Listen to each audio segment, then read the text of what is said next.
Hello, everyone.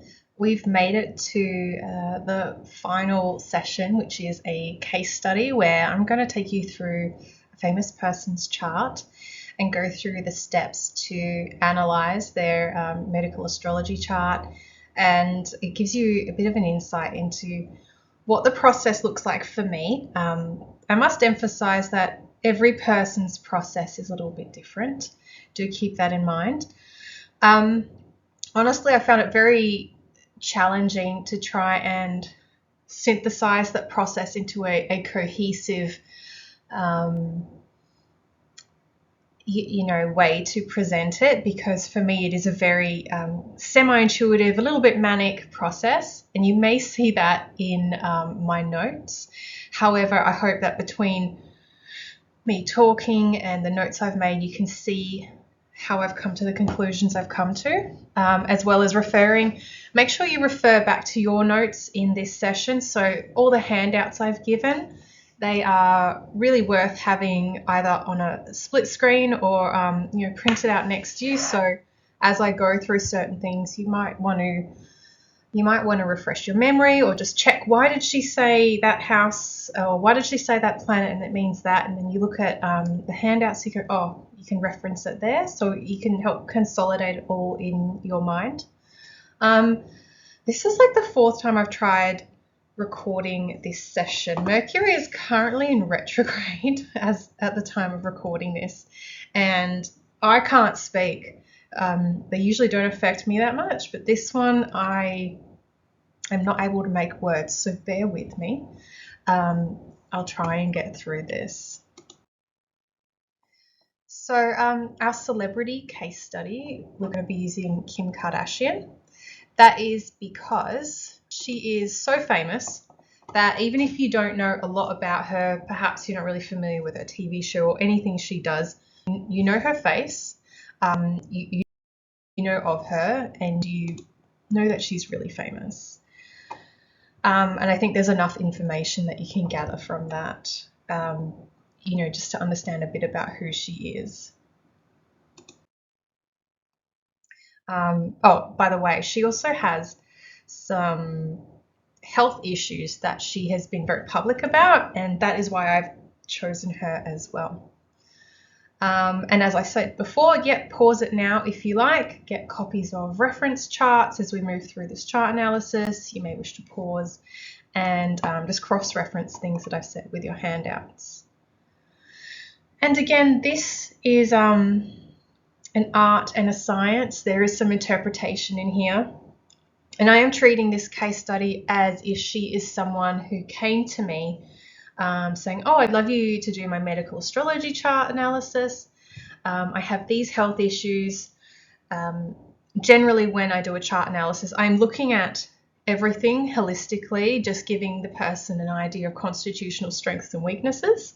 However, a lot of the time people will say, oh yeah, like in my intake form, I ask, is there anything you want me to focus on? Do you have any chronic or ongoing illnesses, conditions that you want me to look out for, so I can understand what's driving it and how to remedy it?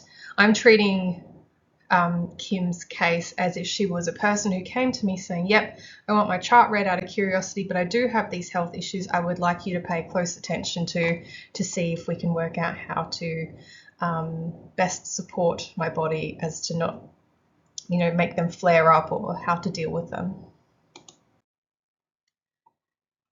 Okay, so here is a picture of the chart, of Kim's chart. You can see I've gone to astro.com to generate this chart. If you like, do that for yourself as well. I do recommend it. You can see the wheel, but on the left, top left, we've got her name, we've got where she was born, the date, the time that she was born. In the red writing there, you see it's her natal chart, so it's her birth chart. Method, Placidus, so we're using a Placidus chart. It says her sun sign, her ascendant. Below that with the box, it's got the sun, moon, Venus, Mercury, blah, blah, blah. That is just telling you the exact degree at where each of those bodies is sitting. So the sun is at 28 degrees Libra, 29 minutes, 8 seconds. The moon is at 28 degrees Pisces, 9 minutes 20 seconds, and so on. And just below that box, we have the box that we went over before with the elements and modalities. If you go through her elements and modalities, you can see, as for elements, she's actually got an even spread of elements. She's not dominated by one particular element. She has all of them equally, remembering that we give the ascendant, sun, and moon 2 points. So she actually has a really good balance of elements, and I haven't actually written this into a slide. I should have, but before you do the chart analysis, check the elements, check the modalities. That will really help you get an understanding of the pattern of her vital force and health conditions. And her modality, the dominant, is mutable, which means mutable having that fluctuating, changeable nature. So there will, as a person in her health, all through her life, there will be a fluctuating nature to her energetic patterns. And below that, you see the, I don't know what you call that. It's almost like a triangle in the bottom left corner. That is just a guide to help you look at the different aspects from each planet. Now, for example, we'll look at Uranus. I'm going to circle him. Uranus, you can see, oh, look at that, is in opposition to Chiron. So that's how you read it. You go down and then across. And it's just a nice little reference thing for you. Anyway, let's actually start looking at her chart. A bit about her. Kim Kardashian, she is known for her beauty, or even if you're not in agreement with the way she looks, she's known for her physical appearance. Known health challenges, so psoriasis, mostly on her legs and abdomen. She has spoken about this publicly. So just for context, psoriasis is an autoimmune skin condition characterized by scaly patches of flaking skin, overactive immune system that sets off rapid overproduction of skin cells. Common triggers include stress, gut, liver issues, also certain medications, skin injuries.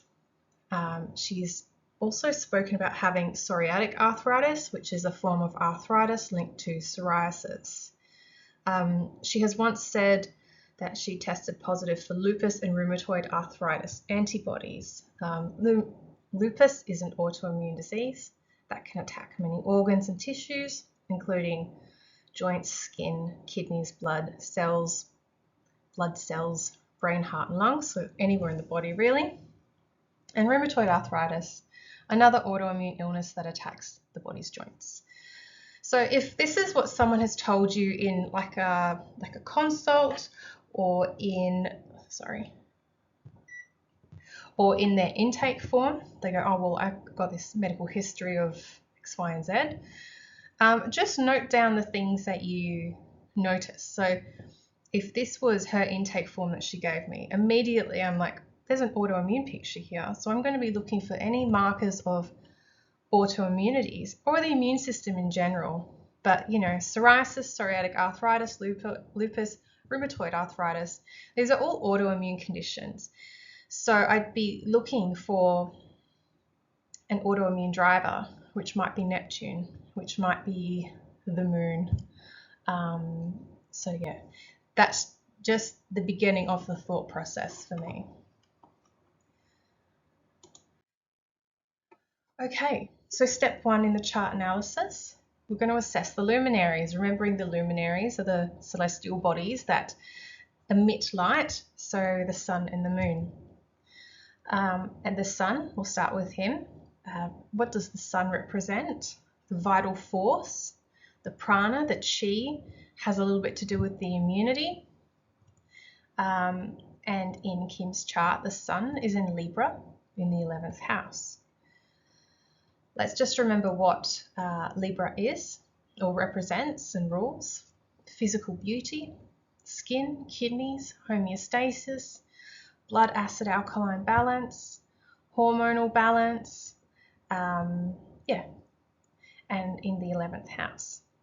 So the sun immediately, let's have a look. Is it in its essential dignity or debility?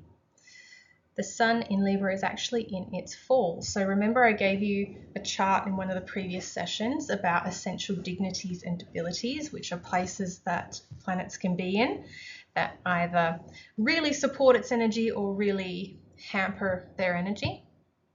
The sun in Libra is in its fall. So we consider this when we're looking at the condition of the sun. Well, it's in its fall. Okay, that's one, mark against it for being challenged. The 11th house, where the sun is in Libra, is Aquarius's home. In non-medical astrology, the 11th house is the broader community. It is fame, it's humanitarianism. I think it's just an interesting side bit because of the nature of her career. But the 11th house can suggest an erratic, unpredictable nature to her vital force. And I say that because we're talking about the sun. So how the 11th house could affect the sun. So it could be an erratic, unpredictable nature, a concern with greater public image, like how she's perceived. The sun in this placement may be an indicator of her psoriasis, with it being in Libra. So just keeping in mind that there is a psoriasis picture without what do you call it, like confirmation bias. Just considering that Libra representing the skin, the sun is here, could be a potential indicator. We don't know yet, but it's just another thing to consider. Possible driver for her psoriasis, in my opinion. Psoriasis could be an indicator of the strength or quality of her life force immunity. So if her life force is weakened in any way, potentially psoriasis may come up because of that. Again, this is just almost in a way spitballing in these early stages of reading a chart. You're just throwing around ideas based on how you can interpret certain things. What element is the sun in? Well, it's in the air element. So the sun shines really bright here, but its bright rays are unrestricted, so they can diffuse far but dissipate. So the sun's qualities, whilst unrestricted, can just diffuse and dissipate. So, apply that as a metaphor to the vital force. So the vital force here may be interpreted as dynamic and changeable, which is very airy, but can dissipate easily. I've already mentioned this earlier, sorry, I've written it twice, but essential dignity or debility, the sun is in its fall in Libra, it's in its weakest position, which may be interpreted as the vital force, immunity, or even heart health may be a little bit weaker because of the position of the sun. Aspects to the sun. So the sun is in a loose conjunction to Pluto, which means they're not exactly on each other, on the same degree or 2 or 3 degrees away. They are actually, how many degrees away? 28 Libra sun and Pluto is 21. Okay, so there's like 7 degrees between them. So I would still count that as a conjunction. Anything less than 9, I'll entertain as a conjunction. So the vital force, the sun, could be affected by Pluto. And what does Pluto represent? Toxins, excretion, transformation. So I would interpret that as any issues of detoxing, of excretion of toxins, inability to remove waste, transform waste, would affect her vital force and may also affect her skin because of that placement in Libra. It could also affect other Libran body parts like kidneys. The kidneys may have trouble excreting things that it needs to. Inflammation. So the sun's heat warming plutonian toxins in the skin. So that again is another interpretation. And as you go through someone's chart, you just throw these ideas out and you write them down. And as you go through a chart, you might find you wrote down things of a certain theme consistently, you might find, oh, I keep writing stuff about the liver, I keep writing stuff about the skin. That's a hint that that's probably really central to your interpretation.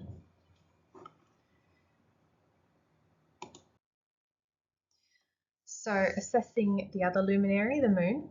So if the sun is the quality and strength of the vital force, the moon is how the vital force or life force is distributed throughout the person. So the moon is in Pisces in the 3rd house.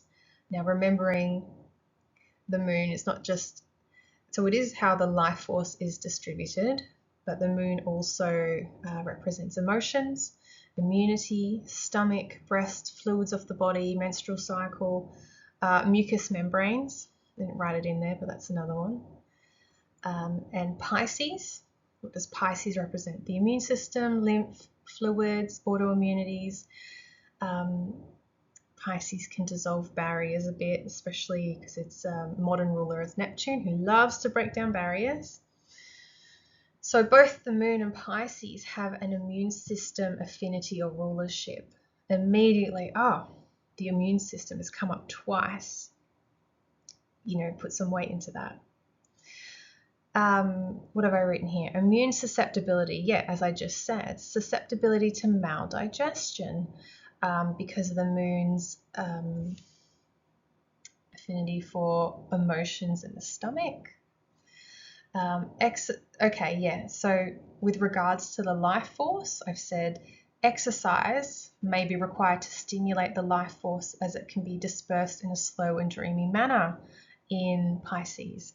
So Pisces having that slow, dreamy quality, the moon being how the life force is distributed, well, we may need to stimulate it a bit. So that's why I've said exercise as a suggestion, just another, what do you call it?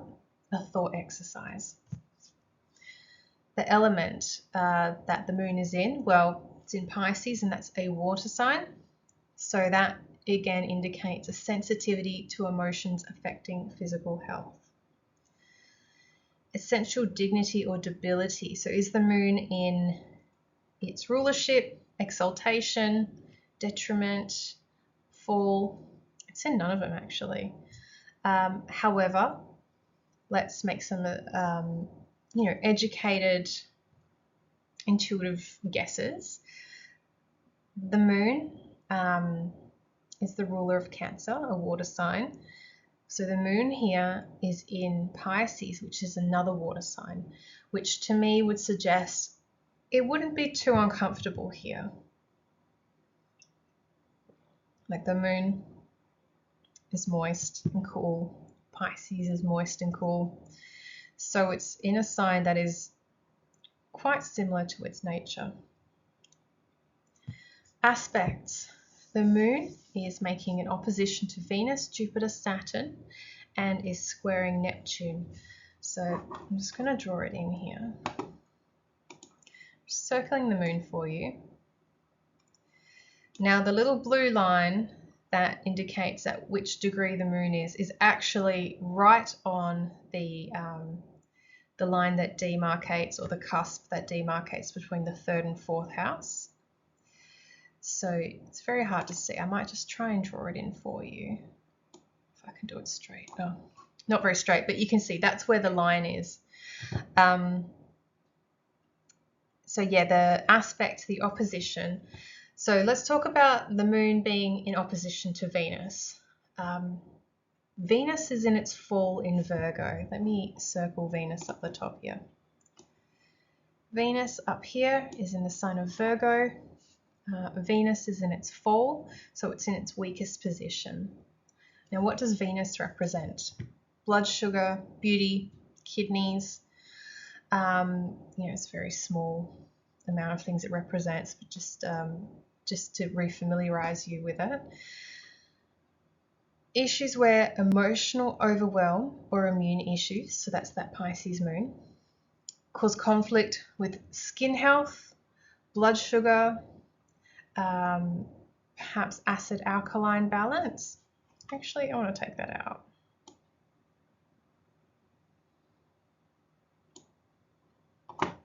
Yeah, conflicts with skin health, blood sugar, possibly manifesting as skin issues because of Venus's association with the skin through its rulership of Libra.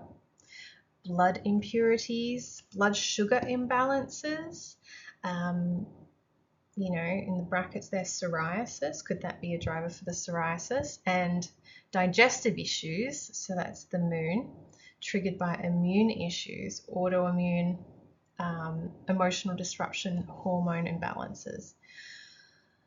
So that is another interpretation. I'm kind of mashing together the moon in Pisces interpretation and how that could have a conflicting relationship with everything that is Venus in Virgo. And so Venus, yeah, the blood sugar, the kidneys, beauty, in Virgo. So Virgo rules the small intestines. So when I think of Venus in Virgo, I think of things like a dysbiosis, small intestinal bacterial overgrowth, maybe candida. So these are all conditions caused by sugar or too much sugar in the intestines. You know, and then keeping in mind that she has psoriasis, I'd be thinking, oh, is there a intestinal dysbiosis, an intestinal issue that could be driving psoriasis here? But again, you're just going to spitball things, spitball ideas, you know, write down all the associations. Maybe you want to get like a reference book for astrology and see what interpretations they have. Write them all down. The moon in Pisces is also in opposition to Jupiter. So one of those red lines going off to Jupiter. I'll circle Jupiter for you. And again, Jupiter's, the little blue line that marks exactly where it is on the ecliptic, giving you the degree, is right on that cusp, on that black line that demarcates between the 9th and 10th houses. It's a bit hard to see. But Jupiter is actually at 28 degrees of Virgo. So just another spitballing idea here. You know, there could be tension between emotional fluctuations, that Pisces moon, and metabolic processes, which is very Jupiterian, potentially manifesting as an issue connected to liver function, blood sugar imbalances, or fat metabolism. Oops, bit of a typo, just ignore that last bit. So again, we're looking at, I've mentioned blood sugar again, metabolic things, and anything that's very Virgo, so the small intestines, stuff like that. Also, if this is confusing you, bear with me, because at the end I consolidate a lot of this. My whole process, actually, I might show you. This process that I'm trying to show you here in the slides, this is what it looks like when I write it out. You can see that there's someone's chart here, and I just make notes all over it. And there are lines, I'm circling things. It's really chaotic. And that's how it starts for me. So don't be afraid if it starts chaotic for you and you're just throwing ideas onto a piece of paper, because afterwards you're going to, that sort of gets your intuition going, and then afterwards you start to synthesize based on the themes that you keep writing about. So the moon is also in opposition to Saturn. Saturn representing the forces of, you know, contraction, solidifying. It's kind of Capricornian, like skin integrity, joint health, structural things in the body.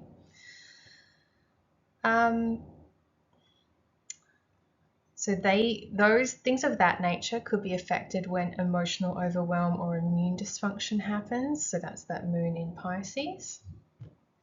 As well, the other thing that Saturn can represent is underfunctioning, hypofunctioning, toxic buildup and accumulation. And that in relationship to an immune problem, that is another consideration. And the moon is also making a square to Neptune. I'm just going to circle. So this was Saturn up here. And Saturn, actually, I didn't mention, is in Libra. So I do go over this later, but like, what is Saturn? I said that hypofunctioning, that toxic accumulation, structural issues in Libra. What's Libra? Kidneys, skin, things of that nature. Well, the bladder as well. So Libra has that rulership of like a bladder, co-rulership. So Saturn's pathological action is occurring in this part of the body. So then, yeah, you're thinking, are the kidneys under functioning? Is there a toxic buildup in the skin? Things of that nature. And finally, Neptune. I'm going to circle Neptune over here. The moon is making a squaring aspect to Neptune. As you see, there's that red line. Neptune immediately, Neptune dissolves boundaries. And in health, quite often a dissolved boundary means, or can quite often manifest as, an immune system that doesn't know its boundaries, i.e. autoimmune illnesses. The Moon-Neptune square brings boundary dissolution, immune system confusion, because remember the Moon and Pisces, the Moon in Pisces has an immune system sort of affinity, and it's then squaring Neptune. So Neptune and the Moon are having this conversation. So Neptune could bring this really confusing, I don't know what's you, I don't know what's me, we have no boundary energy to the Moon. So immediately I'm like, oh, autoimmune illnesses, really, that's a huge significator of potential for autoimmune presentation. Also heightened sensitivity and emotional vulnerability, because Neptune is very psychic, very in tune with the other realms, affecting the emotional state and the gut, rather the stomach with the moon there. I've already also written psychosomatic manifestation, because Neptune being in Sagittarius has a lot of the physical body. Again, just more ideas. Medical implications, blurred self, non-self recognition, autoimmune, and maybe she does really well with intuitive healing. Okay. Step 2, assessing the first house or the ascendant. So I'm going to circle that for you. I'm going to show you. Here we are. That cusp, that demarcation that indicates the beginning of the first house has gone straight through the sign of Sagittarius. So we know the first house is ruled by Sagittarius. What is Sagittarius about? Hips, bum, thighs, sciatic nerve, liver, motor nerves, movement. Yep. And go check on the houses chart. What's the first house ascendant? What does that represent? That is all things that are what you physically look like, your physicality, like your physical body, your response to stress, your adrenals, all those things. So Sagittarius, the Sagittarian nature has been imparted into her first house, all those things. Let's look at planets in the first house. Not everyone will have a planet in the first house, but in this case, Neptune, who we've already talked about, just circled, is in her first house. So Neptune in the first in Sag suggests an interesting relationship with physical vitality, where Neptune's diffusive qualities may weaken the naturally robust Sagittarian energy, potentially manifesting as adrenal fatigue, lymphatic congestion affecting the legs or hips, because that's what Sag rules, or immune system vulnerabilities or autoimmunities. That's Neptune there. that create hard to diagnose conditions. Her physical appearance and energy levels may fluctuate dramatically, with particular sensitivity to sleep disruptions, environmental toxins, creating a permeable boundary between her physical self and external influences. That's just my interpretation based on what I can see on her chart and what I know of her. So obviously, when you know a little bit about a client, it does make it easier to read a chart. And when you don't, you do just read it quite broadly and reiterate on themes that keep popping up. And the other consideration, now not to confuse you, is Mars. So although Mars is in the 12th, we could interpret it or read its energy as affecting the first house, because Mars is in Sag and Sag rules the first house. Mars's energy is going to bleed over into the first house. And if we were reading in a whole sign system, Mars would be in the first house. So if that confuses you, ignore it. But simply because Mars is in Sag and Sag is ruling that first house, its energy is kind of going to come into the first house. And when you think of what Mars is, and I will go into Mars a bit more later, it is muscularity, is physical stamina, it is passion, it is aggression, it is athleticism, it's drive, it's inflammation, it's anything that's red, hot, angry, acute. In Sagittarius, you can really read that as she has really big, or for a while there she was really known for her big hips, thighs, bum. So even though there may have been some cosmetic surgery there's probably like a very athletic, musculature in there that contributes to her particular shape. We'll go into Mars a little bit later, but just considering when we interpret Mars, it can come into that first house, all those first house things, like her energy, adrenals. Oh, that was another thing, having Mars in the first. You may have amazing energy, stamina, and drive and want to go, but there could be a tendency to overdo it because Mars has that energy of overdoing things, but we'll go more into that.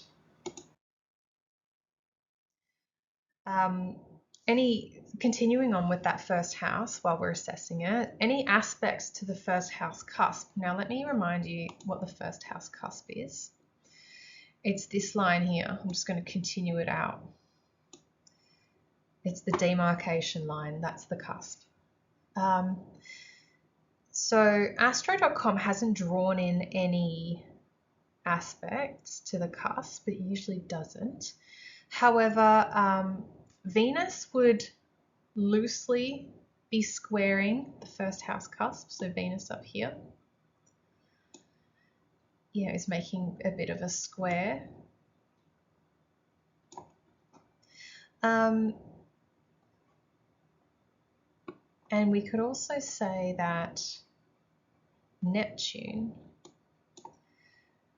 would be, if we're generous, squaring Venus as well. We could also say it'd be squaring Jupiter, really loosely. So all those first house things, particularly the physical appearance, having that squaring aspect to Venus. Venus has everything to do with beauty, pleasure, things that we value. So in her first house, even though this is not quite medical, her appearance is heavily influenced by Venus. Venus being beauty, very feminine beauty, by the way, which, makes sense considering her very hyper feminine appearance and shape. Neptune is squaring Venus and Jupiter. Okay, so Neptune in the first as well. That's another thing to consider. Your appearance. So physically, Neptune can be quite draining, can really be quite depleting of your physical energy. That's all that first house. but it can also make you physically look quite otherworldly, mysterious. There can be something very unattainable about Neptune, which really speaks to her physical appearance, especially since it's in that relationship with Venus. Even though it's a square, it's meant to be a challenging aspect. And Jupiter, so Jupiter, which can expand things, emphasizing her physical appearance as well, but also, the first house, how your body handles stress.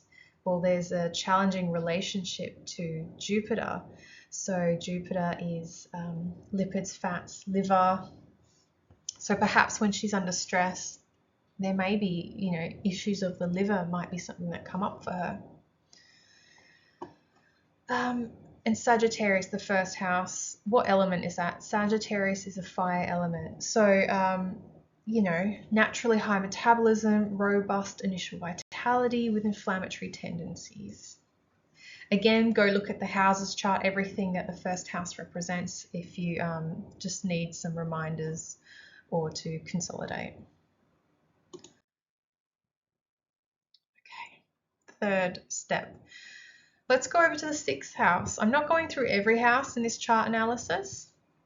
And when I do this for medical astrology clients, I generally don't. I will, like the chart analysis that I email people is still 26 pages, and I'm only covering the houses that are really important to medical astrology. So this is something that you could turn into a book for every person. That is how deep you can go with this. So keep that in mind, that sometimes it is better just to cover the main bits. And also, you don't want to overwhelm people. If it's just for your own knowledge, go ham, go as deep as you want. But if you're offering this to someone to share information, or you want to read their chart for them or something, if you bring too much, it can be overwhelming and they feel like they were just given an essay. So keep it really relevant. So that's why after we've done that first house, the ascendant, we're going to look at the 6th house. For some reason, it's the Mercury retrograde. I'm finding saying the 6th house really hard. Bear with me. So what does the 6th house represent? So it's service to self, daily health rituals to maintain health, where we are a servant to our health. Has a lot to do with our digestion, because the 6th house traditional ruler is Virgo, so that's the small intestines. That's that discrimination and assimilation, discernment. It speaks a little bit about the type of nutrients or nutrition that we are required to receive every day. And also the 6th house is the house of illness traditionally. So the types of illnesses we are prone to getting, especially on a day-to-day basis, or if we don't care for our health very well on a day-to-day basis. So her 6th house is ruled by Taurus. Let me circle that for you. You can see that the line that demarcates, or the cusp that demarcates the 5th and 6th house, moves through Taurus. Okay, so what is the nature of Taurus just in general? Well, Taurus is really grounded, steady, loves routine, doesn't move very fast. Taurus generally, needs liver support, fiber, a lot of nourishment, can't overindulge because it likes to overindulge. It rules the lower jaw, neck, traps, upper shoulders, and thyroid. So,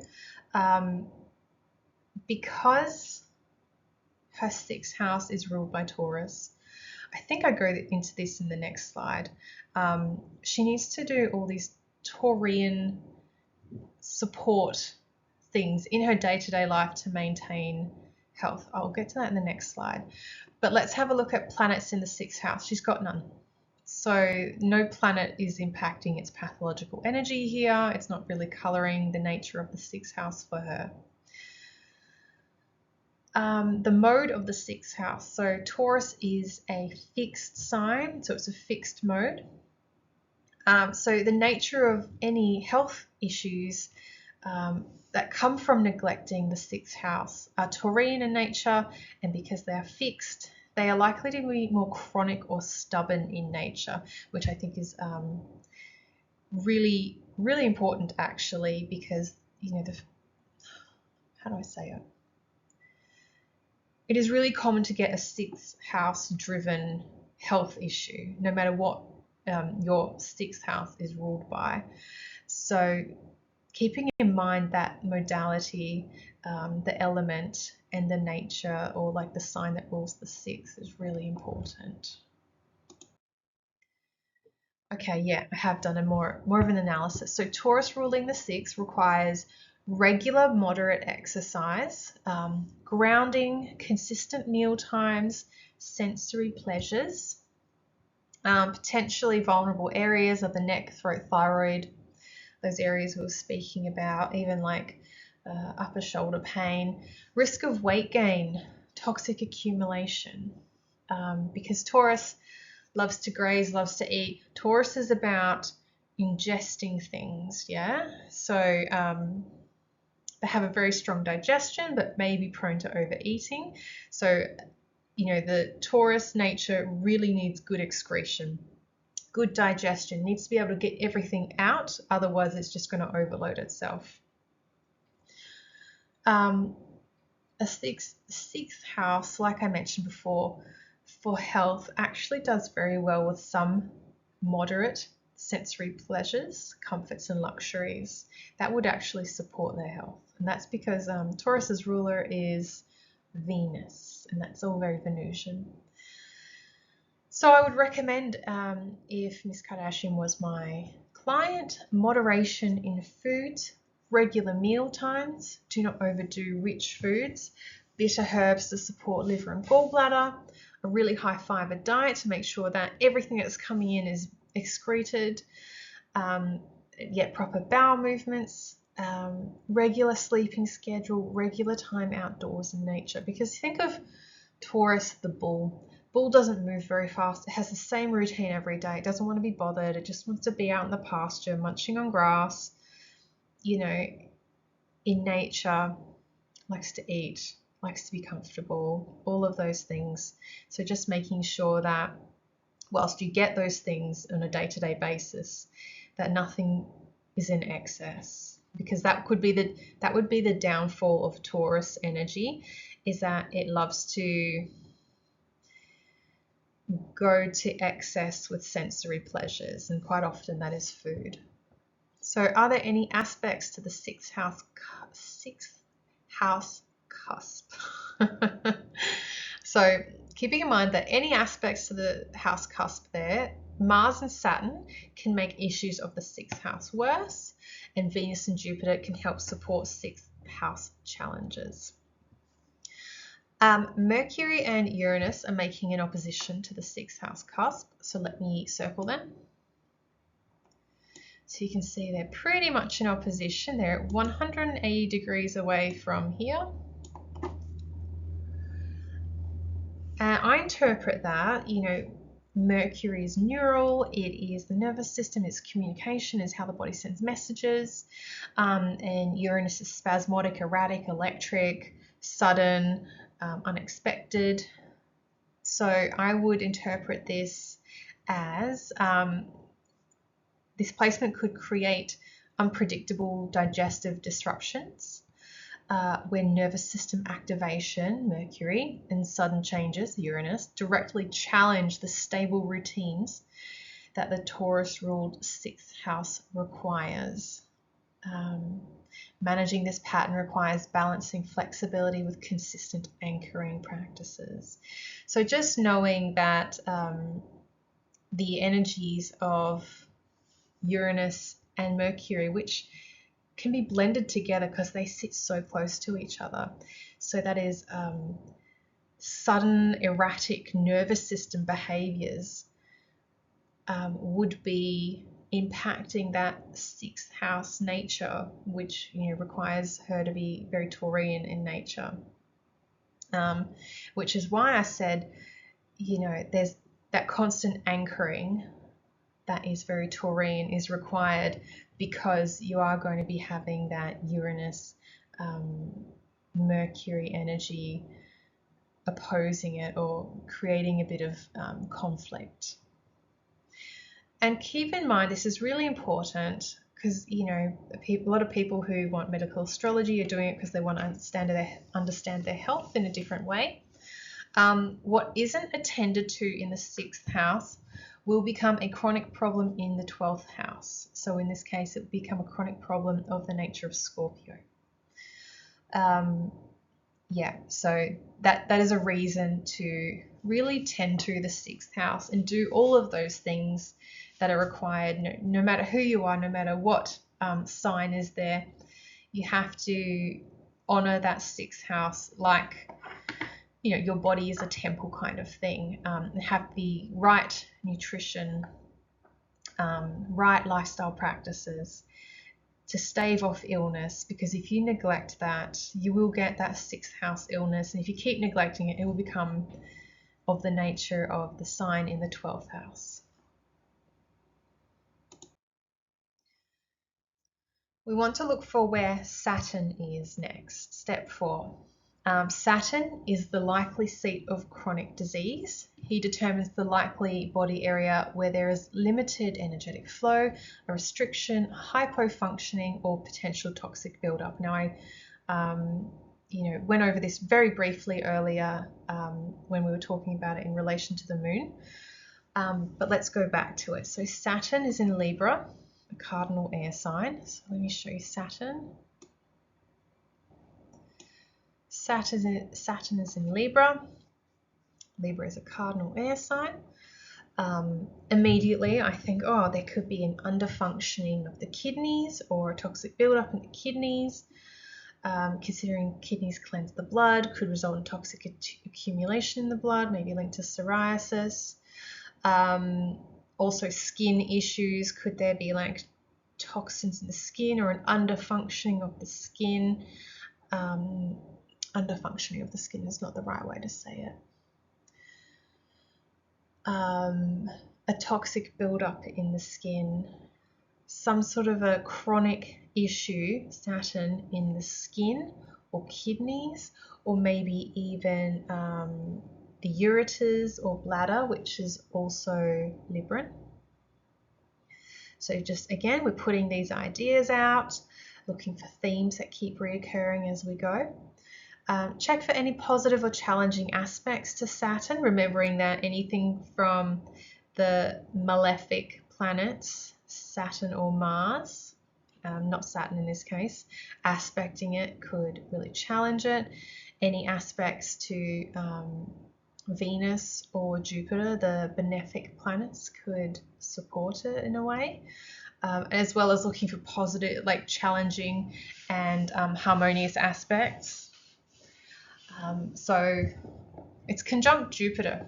Saturn is conjunct Jupiter. Jupiter being a benefic, that's quite a positive sign, but it doesn't, just because something is technically positive doesn't mean it will manifest in a good way, or perhaps it will manifest in a good way in one aspect of your life, like your career or your psychology, but then maybe it doesn't manifest positively in your health, for example.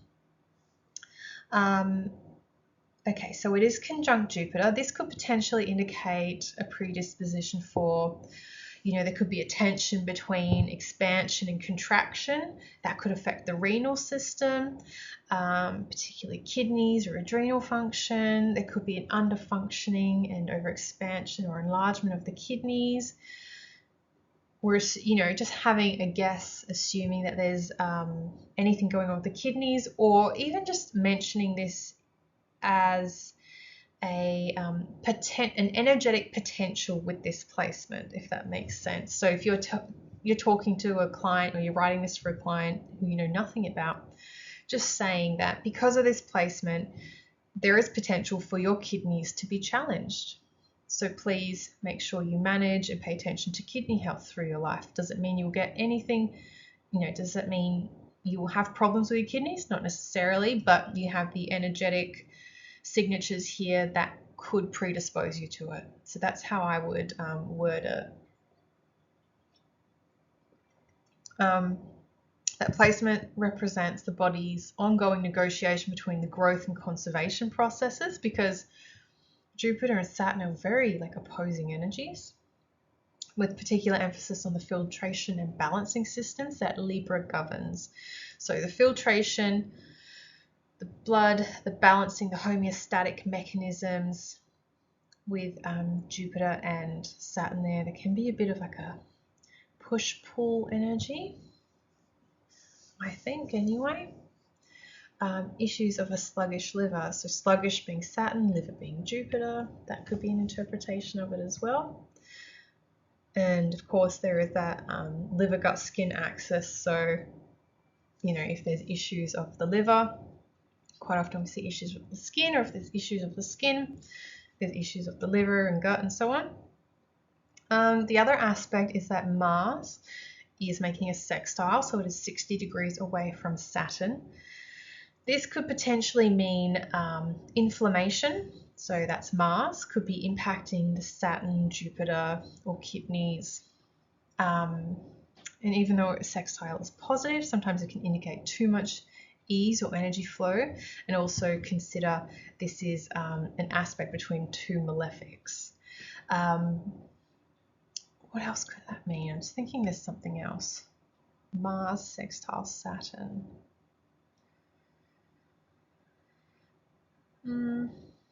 That's right, I'll leave it for now. And I have put a lot of emphasis on the kidneys without knowing that she has any kidney issues, but I was just thinking back at the beginning. She said she's tested positive for lupus antibodies, which doesn't mean she will have a full-blown lupus illness presentation in her life, but that kind of does confirm the suspicion that her immune system may, you know, play a role in compromising her kidneys at some point in her life. Now, we hope that doesn't happen, but the predisposing factors are there for it to possibly occur. Yeah, and again, like, check what each of the signs mean. You know, if you think, oh, I'm not resonating with that, you go look at this yourself. Go check all your resources and what do you think Saturn and Libra might mean, or how it could be interpreted, because it might be completely different to the way that I read it. Because you know what, if I did this chart in a month's time, I'll pull more things out of it, and that's the wonderful and tricky part of astrology and medical astrology, is that you could spend days on a person's chart, honestly, so much time going through layers and layers. Like, there are so many techniques and things in reading someone's chart that I haven't even gone to with this course, because it is an intro course for people who don't know any astrology really but have some health literacy. So keep in mind there's so many layers and so many techniques you can apply, and it takes a lifetime to learn them. I'm still learning them, but I'm really just covering the basics here. So step 5, where is Mars? Because Mars is often where we can find a driver of inflammation or acute injuries, issues, surgery. So Mars is in Sagittarius in the 12th house. We sort of looked at him a little bit before.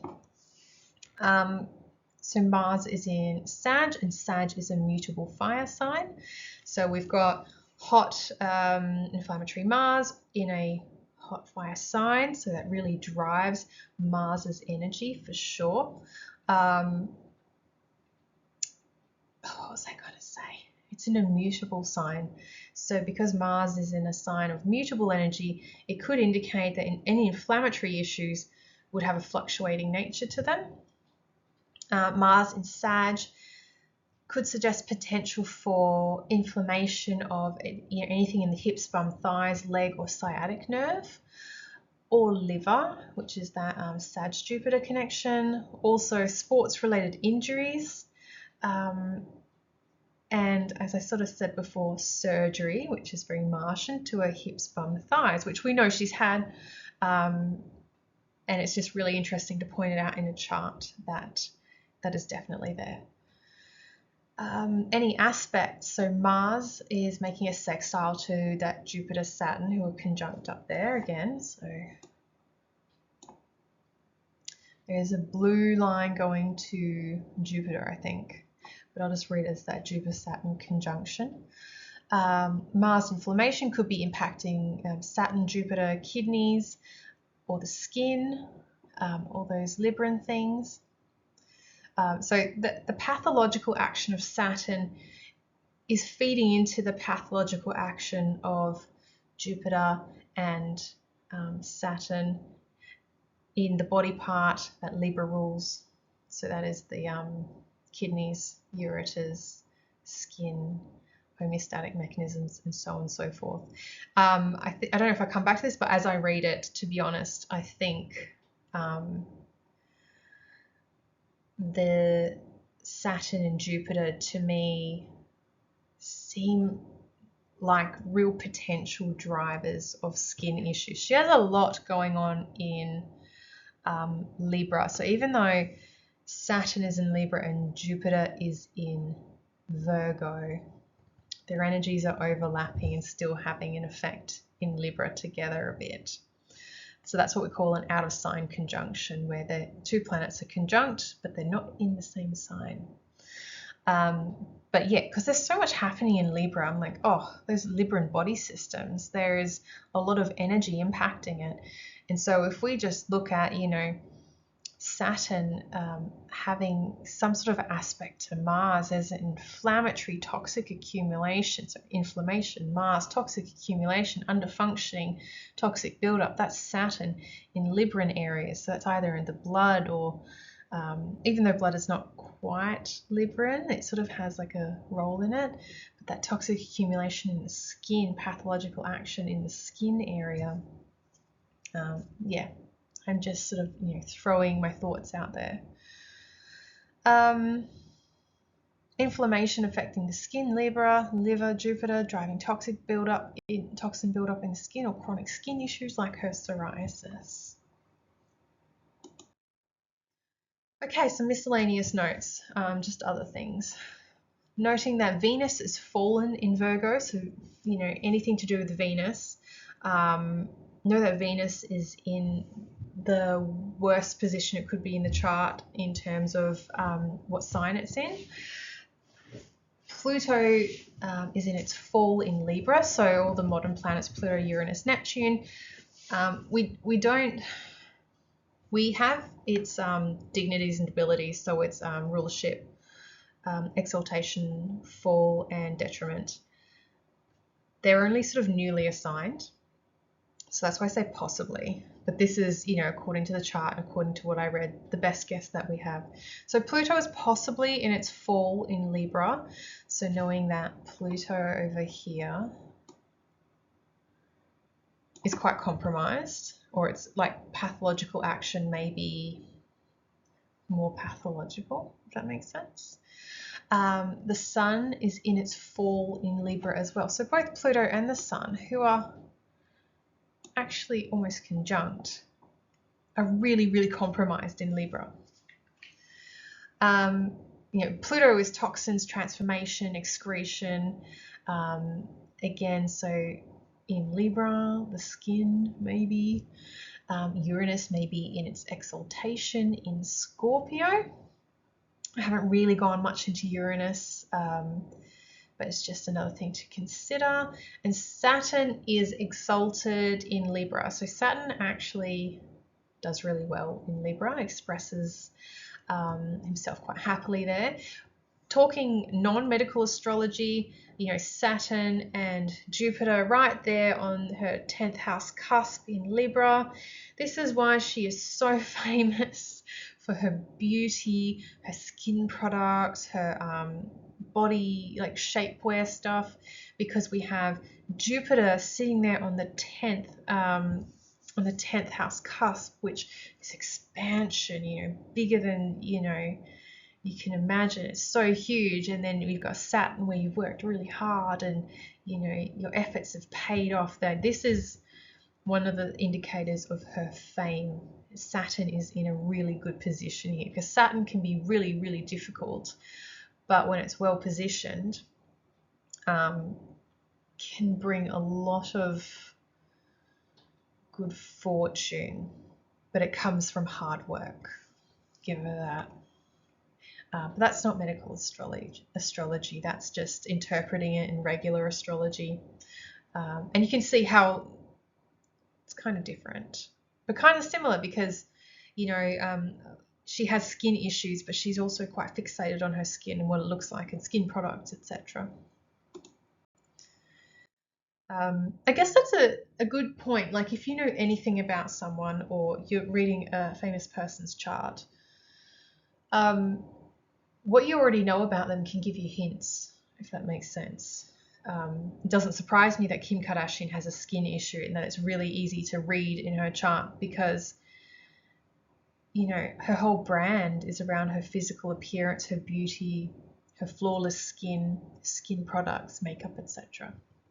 All right, so now I've synthesized the likely issues. Everything I've just told you, if I was writing this out as a chart for someone, I would have written this all on, you know, a piece of paper and gone, well, I've kept mentioning this and I've kept mentioning that, and knowing what I know about this person, as much or as little as it is, these are what I noticed as themes.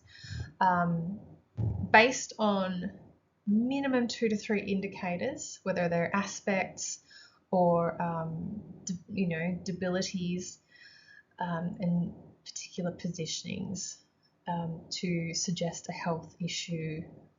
I shouldn't even say guaranteed, just to suggest that a health issue is more likely to appear for someone.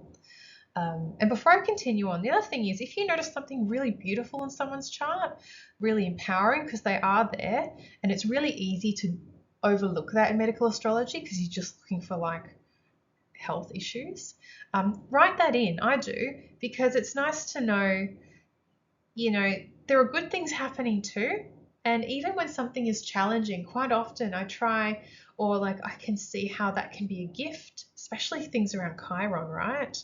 How that can be a gift, or if you can manage this or overcome it, there's a beautiful gift in that. So really, don't just emphasize the illness portion, because it's really easy to do, but look at the positives in someone's chart as well. It's always nice to hear. So what I've noticed based on themes from a couple of indications, a potential for autoimmunity. We know this because if she was my patient, she's already told me this in her intake, or when we've had a chat. Why do I say that? Well, we've got Neptune in the first. Neptune is making an aspect to the moon in Pisces. We have the moon in Pisces. We have a fire sign all in the first, which can bring inflammation. That's why I think there's a potential for autoimmunity. So I'm going to write that in her chart analysis. Potential for kidney weakness. And actually, when you write this in someone's chart, don't say you got a potential for this problem, this problem, this problem. You should say, please pay attention to this. Please pay attention to this. And this is how we're going to do it. You know, like, oh, potential for autoimmunity. I would say, please pay attention to your immune system health, you know, and this is what you can do. Make sure you're getting vitamin D and sunshine and exercise, and these are some herbs, and we'll go into that in the next few slides. But don't just point out everything that's potentially wrong with a person. Use it, explain it to them as areas that would really benefit from attention. Potential for kidney weaknesses. Why? Because the Saturn is in Libra, even though it's exalted there, it's still Saturn. It can still have funny, you know, actions. The moon is in Pisces, and Mars is making a sextile to Saturn. So that pathological action of Mars could really affect Saturn, even if Saturn is quite happy where it is. That Mars sextile Saturn in Libra is actually the reason why she's such a hard worker, though, because her ambition and drive, which is Mars, is making that positive aspect to Saturn, which is why she's such a hard worker because she's got the gusto and the drive. It's not just, you know, Saturn driving that in Libra. That's not medical astrology there.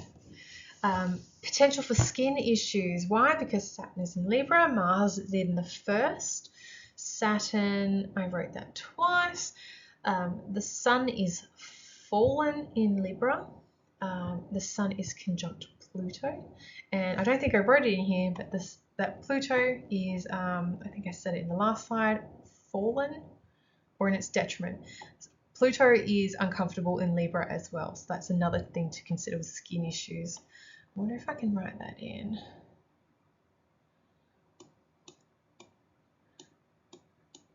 Because I actually think Pluto is actually playing a larger role in her health presentation than we think. Pluto, oh, this is hard.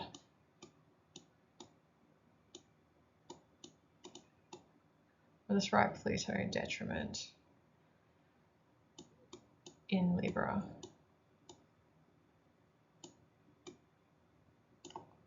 Terrible. You know what I'm trying to say.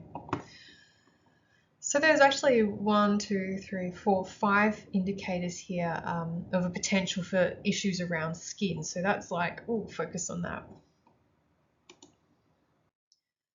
And a couple more things I noticed. Potential for toxin accumulation in the intestines and bowels, actually. So that 6th house being ruled by Taurus, issues of Taurus. So not just, I guess I should elaborate. Taurus, we think of this whole region of the lower jaw, upper shoulders, neck, thyroid. But a lot of Taurians end up with liver gallbladder issues because of overindulgence, and quite often constipation as well. So that would be something that I would suggest that she really takes time to look at and manage really well, because that is something that is a huge potential for that Taurus 6th house people. And her 12th house being ruled by Scorpio, naturally, because it's across from Taurus. Scorpio is all about excretion. It's all those Plutonian things, especially, and rules the bowels. So it's about getting toxins and waste out of the body. So that 6th, 12th house axis really tells me that she has to pay attention to her intestines and bowels as well, and toxic accumulation. Taurus's ruler, so Venus rules Taurus, and Venus is over in Virgo. And I haven't gone into looking at the rulers very much, but I had to mention it. So Taurus is ruling the 6th house. Who rules Taurus? Venus. Venus is over in Virgo. As I said, Venus is fallen in Virgo. It's in a really tricky position where she can't express herself very well. And I mentioned before, Venus and Virgo, some of the classic things, intestinal issues driven by sugar, so candida, dysbiosis, SIBO, things like that.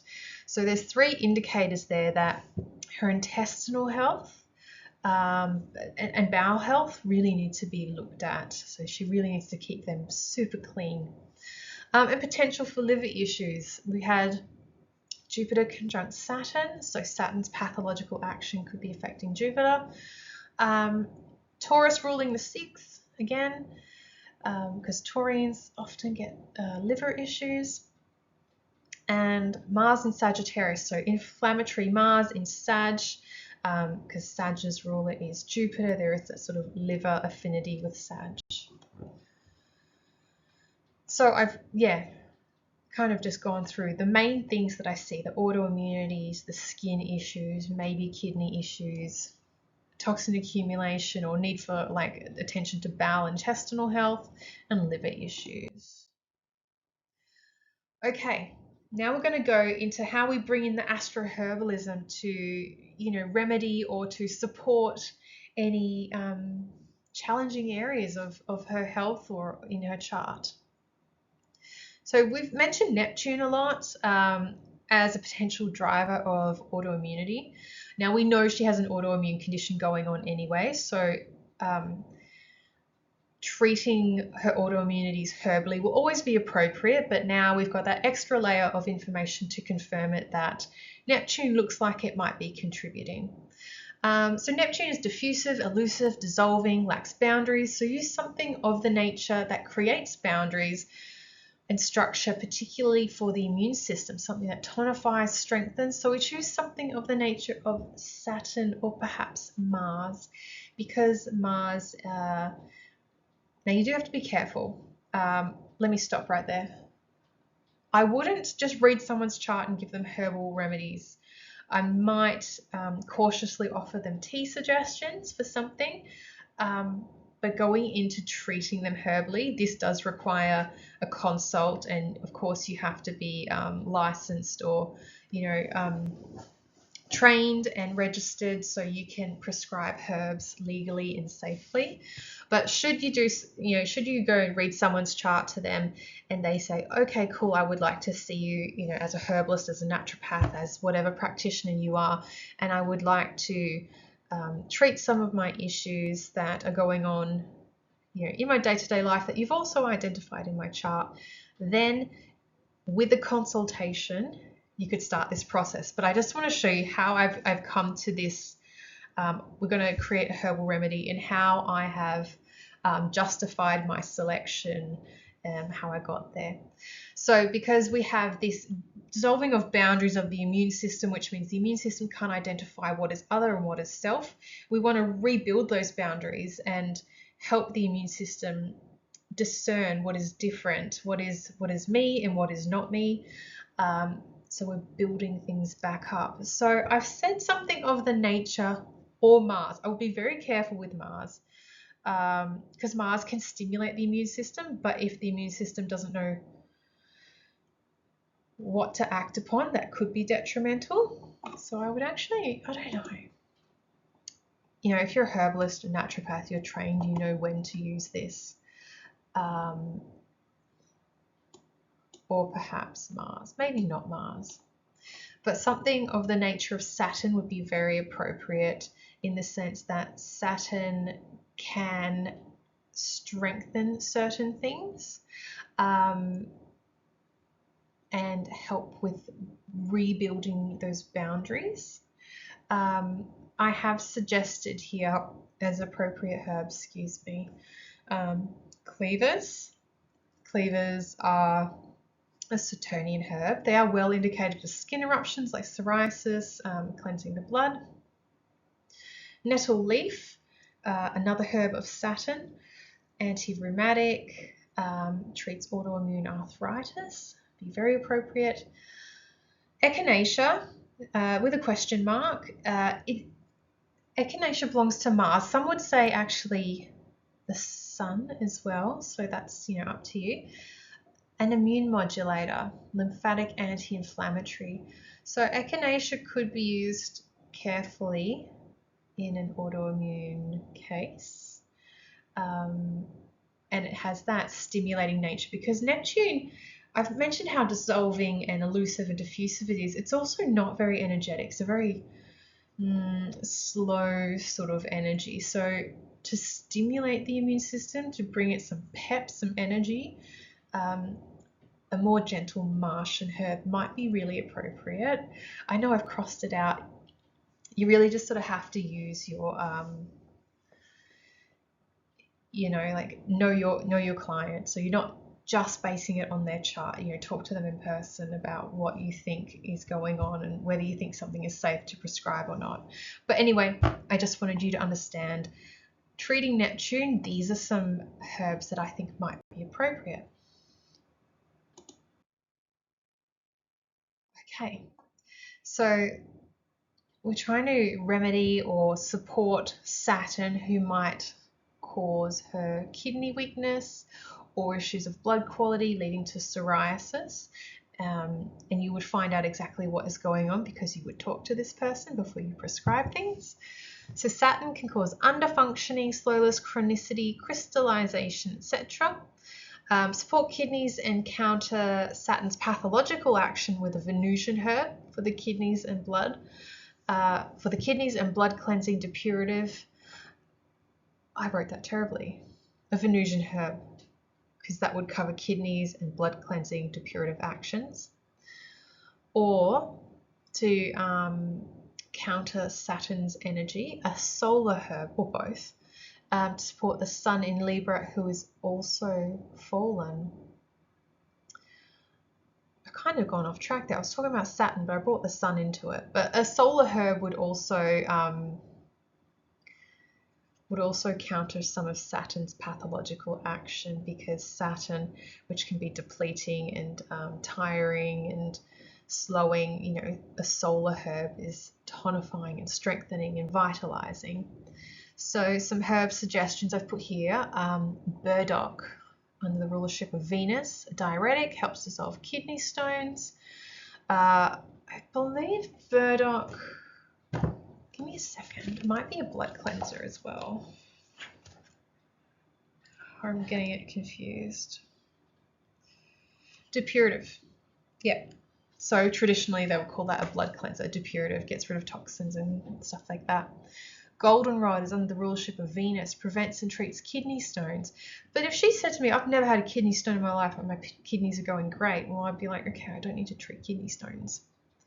Romania, it's under the rulership of Venus. It's a kidney tonic, immunomodulator or immune suppressant, adrenal tonic, anti-inflammatory, which may be really good for her as well.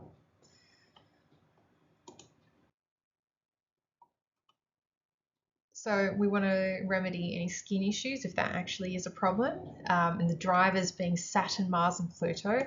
I know Saturn and Mars are the traditional malefics, but a modern malefic, Pluto for sure. Pluto can be very challenging.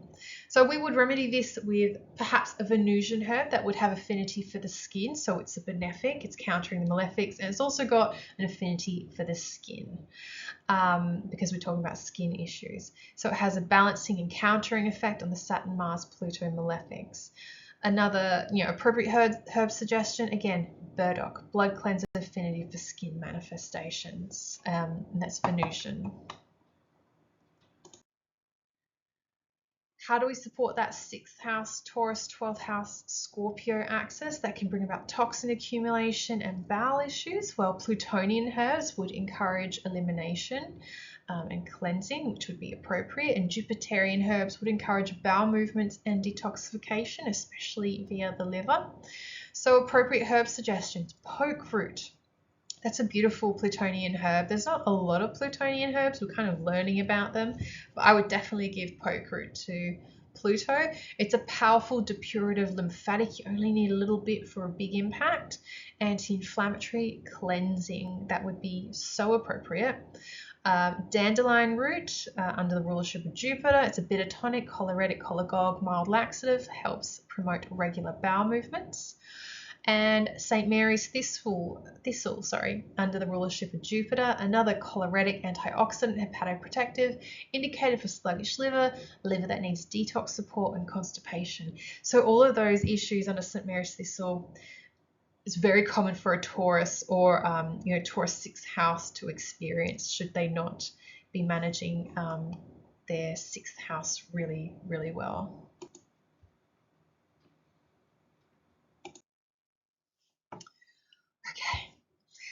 Suggested herbal for Kim based on her astrology chart and the consultation we would have had after she had her chart read, of course.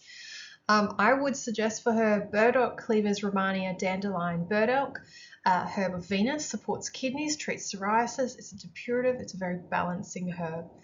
Cleavers, belonging to Saturn, well indicated for skin eruptions like psoriasis, cleanses the blood. Romania of Venus, kidney tonic, immunomodulator, suppressant, adrenal tonic, anti-inflammatory. And dandelion root, herb of Jupiter, to encourage regular bowel movements and cleanse and support the liver. And you can really consider drop dosing. You don't have to use a material dose. It is up to you, however you like to practice, for longer term general support, especially for chronic ongoing issues, which are the kinds of things that you will see in someone's natal chart more often. And of course, creation of herbal medicines for people based on charts should only ever been done if be done if you're licensed and qualified to prescribe and dispense herbs in your jurisdiction, and only after a consult with the patient or client. The natal chart shows constitutional predispositions, therefore they may not need certain areas of their health treated. Yeah, okay. A few notes. Chart interpretation, again, it's an art and a science. There is a method and use of intuition too. Charts indicate energetic predispositions and not guarantees. Always discuss chart with client before and after. If reading a chart is overwhelming, start with understanding where the Sun, Moon, and Saturn are and learn the zodiac ruler of the first and sixth house. You don't even have to go into aspects if you don't want. Go, the Moon is here, the Sun is here, Saturn is here. The sixth house is ruled by this, and the first house is ruled by this. Just start with that. Don't do aspects. Don't even, if you don't want to check if something's in its detriment or exaltation, fall, or debility, all of that. Just start with the real basics. You can still get a lot of information from it. As a naturopath, people come in and they don't necessarily want medical astrology, but I've got their date of birth, so I know their sun sign. Even that can give me a lot of information about a person and their vitality and what they may or may not be very receptive to. So you don't need tons of information to know a few things about their health using astrology. The other thing is, I should tell you this little tidbit as well. Knowing someone's date of birth, like when they do an intake form, is an easy way. You just use that information to find where Saturn is, because Saturn moves so slowly. You don't need the time of their birth. You can just know their date of birth, know where the Sun is, and know where Saturn is. Again, Saturn being that seat of chronic illness, that driver of underfunctioning, restriction, hypofunction, toxic buildup, accumulation, all those Saturnian pathological actions. You can find that out just by knowing their date of birth. So already you've got two major planets, and you can know a lot about a person just by their date of birth. So you can apply this, some aspects of this chart reading just to patients in general if you want to, enrich in your understanding of them, even if they don't want medical astrology, just for your own knowledge as a practitioner. I personally place more emphasis on the planet and sign rather than the house, with the exception of the first and sixth house. So if you want to go further into the houses, absolutely go for it. Some people place more emphasis on the house. I'm really into just looking at the planet and the sign it's in. I do consider the house, but that's where I put the emphasis. Take the house chart wheel reference thing that I've given you in this course and use it to further understand other placements. If you've got like a whole bunch of placements in the third house, you might want to deep dive on that. You might want to look at the chart. You might want to get some of your own resources, go further on it. And I've not gone on to analyze Chiron or the nodes in this analysis. One more thing, at the bottom of this module, I'm going to link to my YouTube, where I've also done a medical astrology chart analysis on Lady Gaga's chart, because she has publicly discussed some of her health conditions. So if you want to watch another chart analysis, there's one there. It's free. It's just on YouTube. I haven't gone into the detail that I have here in the sense of I've gone through the steps here and tried to break everything down, try to break down my thought processes. In that one, I don't explain the steps as much, but you can still see what I'm pointing out and the logic behind my interpretation. So you've made it to the end of this course. If you're still here watching this, thank you so much. This is the first ever course I've attempted to put together. I really hope that you've enjoyed it. I know I've thrown a lot of information at you, but I hope that you can piece through it and bring together your own way of reading charts that can either enrich your practice in whatever way that is, whether you're herbalist, naturopath, kinesiologist, anything, any sort of health practitioner. I really hope that you can get something out of this, even if you just read like your family's chart. That's always fun. So thank you so much. I really appreciate you staying and listening to all these sessions. I'd love feedback. If you have any feedback, please share it with me. If you've enjoyed this and you know someone who would enjoy it as well, please let your friends know. And you know where to find me. I've put my email there, my website's there. And just, a really, really huge thank you so much. And I hope you find this valuable and enjoyable.